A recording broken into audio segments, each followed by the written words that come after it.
Jadi gini Bu, kami tengah ada tugas dari kampus, tugas akhir untuk meneliti tentang pantang larang yang ada di kampus kita.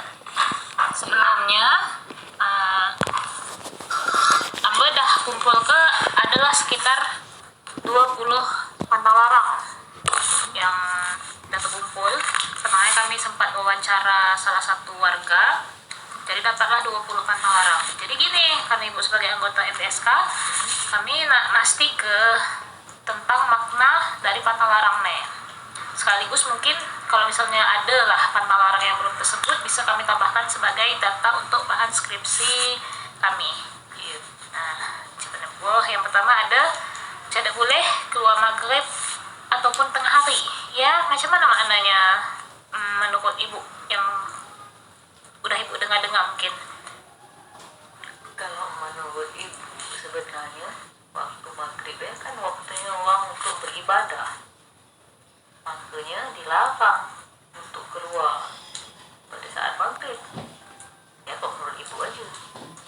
Jadi kalau misalnya makna zaman-zaman dulu kalau misalnya orang-orang tua ini kan maknanya kadang lain dari yang kayak macam kami wawancara sebelumnya, katanya ngapa pantang ke waktu maghribnya karena katanya setan sedang berkeliaran ya. Nah, ya betul juga, memang kan biasanya kalau di saat-saat maghribnya memang setan-setannya memang saatnya berkeliaran, kata-kata orang tua zaman. Terus Bu ada lagi, tidak boleh duduk di bantal, katanya takut bisul. Maknanya Betul. orang takut bisul. Kata nenek-nenek ibu dulu kan dia juga memang dilarang kalau kita dikelilingnya duduk-duduk atas bantal lah, pasti dimarah. Jangan cik, ditegurnya, jangan duduk atas bantal cik. Tanya kenapa nek? Nah, kata dia bisul pantat engkau. Kata nenek dia. Berarti kalau yang masalah bisulnya memang manya betul dia terjadi bisulnya memang, atau macam mana memang kalau duduk di bantal memang bisul? Entah, ibu pun tidak tahu juga karena di saat dulu nenek ibu larang, jadi ibu pun takut nak duduk-duduk atas bantal, takut betul-betul bisul ya. Terus selanjutnya Bu ada tidak boleh nyibuk air dalam telaga waktu maghrib. Kalau ya macam mana Bu yang tidak boleh nyibuk air dalam telaga waktu maghrib? Ya kan waktu maghrib itu udah dikata di saya kan banyak setan, jadi takut entah ditulak ke setan kalau dalam telaga, terlalu pula dalam telaga. Terus ada lagi Bu, pagi-pagi tidak boleh duduk bertumpang dagu. Kalau ya macam mana Bu, pagi-pagi tidak boleh duduk bertumpang dagu? Ya lah dulu nenek ibu dekat kata macam ya, tapi ibu tidak tahu mana betul. Kemudian selanjutnya ada tidak boleh nyuci periuk di sungai. Kata nenek-nenek zaman dulu tidak boleh cuci periuk, takut katanya ditangkap buaya kata. Mana di sungai kan banyak buaya lah. Kemudian ada lagi pantang kebelang hari Jumat. Pantang kebelang hari Jumat. Iya kan hari Jumat kan biasanya kan untuk menurut ajaran Islam, kita umat muslim kan orang laki-laki kan diwajibkan untuk sholat ke masjid.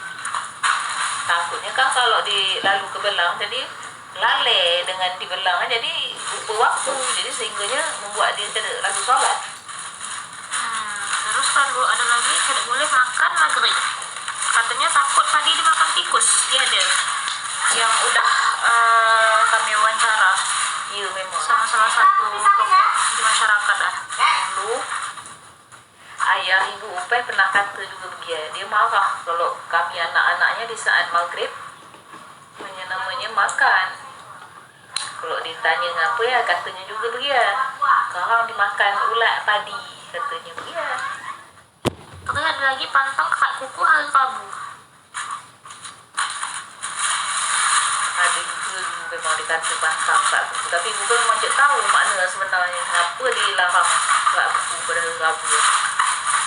Kemudian ada lagi pantang bersambung kaki, katanya karena mendoakan orang tua meninggal. Iya betul. Apa nenek ibu dulu pernah kata macam dia, kalau kita saat tengkurap angkat-angkat kaki. Tapi kalau menurut ibu sebenarnya kan tidak sopan aja. Lagi kalau kita lagi ada tamu, angkat-angkat selanjutnya ada tidak boleh melilit kain kak leher masa mengandung. Ya, kata orang tua dulu takut anaknya nanti saat lahir terlilit tali pusat. Terus ada lagi bu, tidak boleh bersiul di malam hari, katanya takut datang ular kalau masuk dalam rumah. Iya, katanya kalau bersiul malam hari ya memang bisa mengundang datangnya ular untuk masuk ke rumah kita.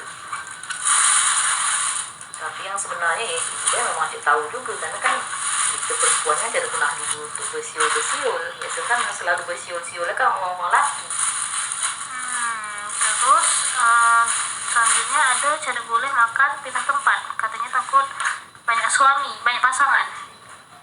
Iyalah juga yang dikata ke nenek ibu dulu, tapi kalau menurut ibu ya takut berserak aja kemana-mana kalau kita pindah-pindah di saat makan ya, takut berserak nasi yang dia kalau menurut ibu. Terus ada lagi pantang makan nasi dalam periuk. Sebenarnya makan nasi dalam periuk kan tidak sopan. Masak kita tempat untuk masak kita buat untuk makan. Cuman kalau orang-orang zaman dulu dia cara menyampaikan sama kita dia secara halus, tidak langsung dikatanya juga tidak sopan. Ya. Kemudian ada lagi pantang lewat bawah jemuran, katanya hilang susu atau hilang ilmu. Iya, pernah juga ibu dengar kayak seperti dia juga, tapi ibu pun tahu juga makna yang hilang. Terus ada lagi nelayan tidak boleh melangkah jari, takut sulit dapat ikan. Iya, apa ibu tahu karena kalau di sekitar ibu sini tidak ada nelayan, karena di daerah sekitar sini kan orang masyarakatnya banyak yang bertani. Kemudian ada lagi tidak boleh bunuh binatang masa mengandung.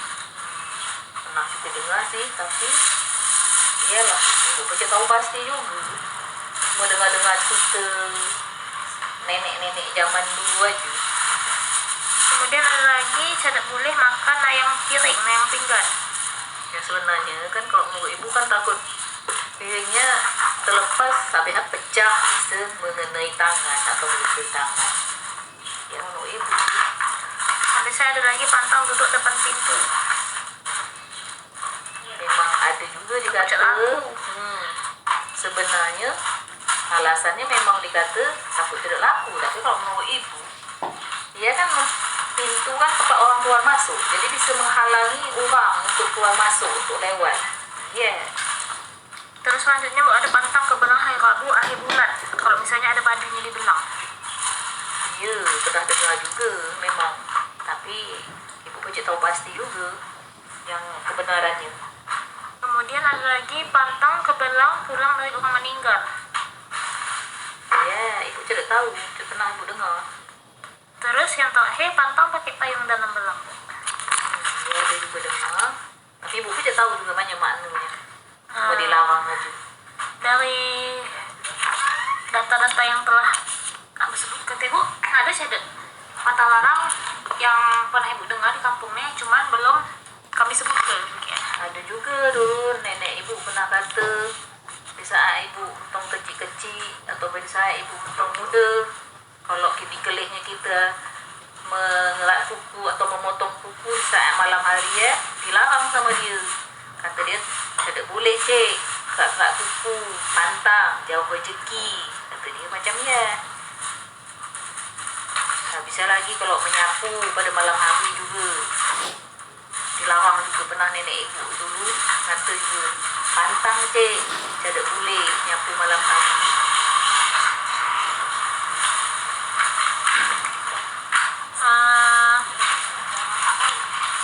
Kemudian bu, pertanyaannya ibu sendiri terkait tentang larang-larang ya, masih menerapkan di keluarga atau cadut? Ya, ibu terapkan juga. Ibu selalu kata juga sama anak-anak ibu di rumah. Tapi anak-anak sekarang ni payah untuk dikata. Kadang-kadang dia tidak percaya. Kata dia mustahil. Memang dari sekian pantang larang yang telah disebutkan dengan sebab-sebabnya kait, ada berapa ya bu yang terjadi, yang memang terjadi sampai macam mana ibu percaya begitu dengan pantang larang itu? Tidak tahu juga ibu ngatur sebenarnya kayak macam mana, mungkin karena udah menjadi kebiasaan dari kecil diajar ke nenek ibu dilarang nih dilarang nu, jadi ibu patuh aja dia. Masalah kejadian ibu cek tahu betul apa jadi. Berarti udah ada lagi Bu selain dari pantang Kak Kuku malam teh sama pantangnya malam hari teh, ada lagi tidak Sebenarnya persamaannya? ada juga orang tua zamannya memang terlalu banyak pantang membaca juga di saat maghrib, katanya cek boleh membuat kabut mata.